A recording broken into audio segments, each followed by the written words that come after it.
Baiknya kita berdoa terlebih dahulu. Berdoa dimulai. Baiklah, materi hari ini tentang masyarakat Indonesia pada masa penjajahan dan tumbuhnya semangat kebangsaan. Nah, kemarin kita mempelajari tentang pahlawan yang ada di Indonesia sebagai bentuk nasionalisme. Dari ustadz dan ustazah serta para pekerja yang ada di sekolah Islam Al-Fat, kalian mendapatkan berbagai macam jawaban.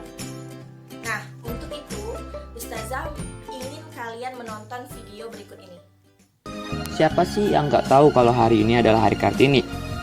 Hari Kartini yang selalu diperingatkan setiap pada tanggal 21 April, sesuai dengan hari lahirnya pada tanggal 21 April 1879, tepatnya di Jepara. Presiden pertama kita, Soekarno, telah menetapkan Kartini sebagai pahlawan nasional pada tanggal 2 Mei 1964 melalui keputusan Presiden nomor 108 tahun 1964. Kartini yang mempunyai nama lengkap Raden Ajeng Kartini Djoyo Adiningrat. Ia adalah orang yang memperjuangkan hak wanita atau bisa dikenal dengan emansipasi wanitanya. Kartini adalah orang yang menentang feodalisme, terutama antara hak yang membedakan antara laki-laki dan perempuan. Kali ini gua akan menceritakan kisah hidup Kartini. Simak baik-baik ya. Kita masuk ke latar belakang kehidupannya dulu. Kartini lahir pada tanggal 21 April 1879 di Jepara, Jawa Tengah.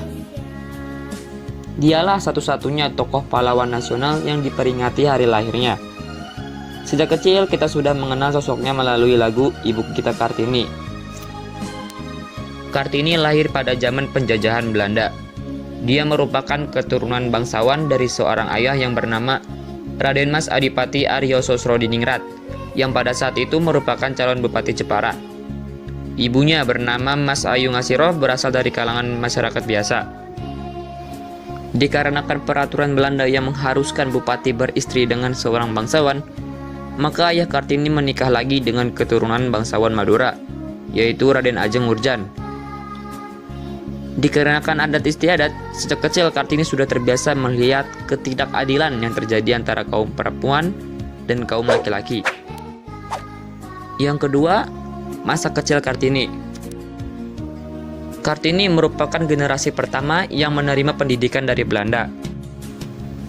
Di sekolah, Kartini sering sekali melihat diskriminasi seperti setiap pagi sebelum pelajaran dimulai, pemanggilan murid-murid dipanggil berdasarkan warna kulitnya dan keturunannya.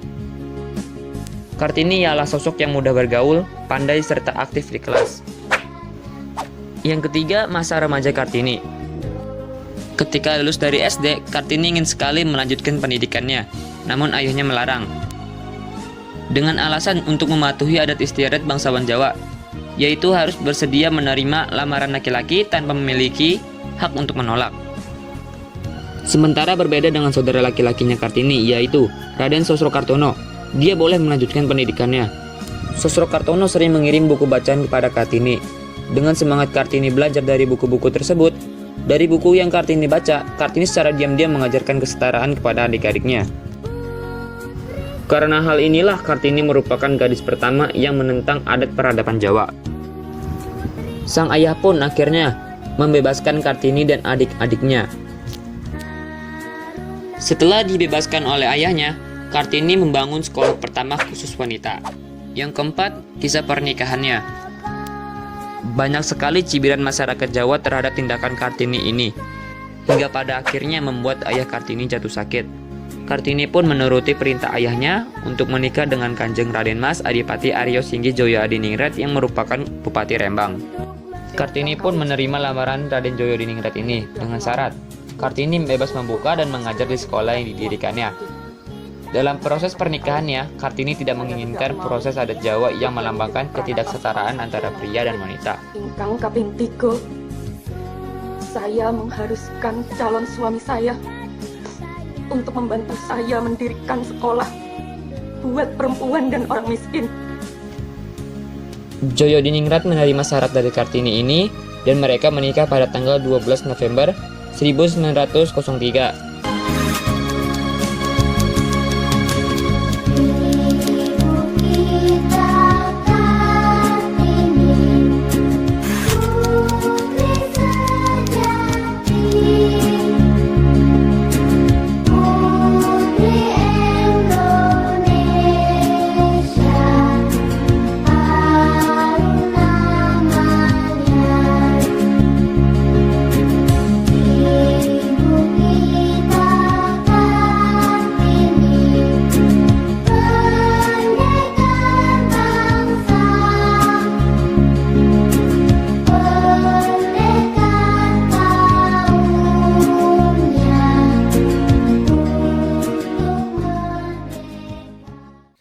ditonton videonya.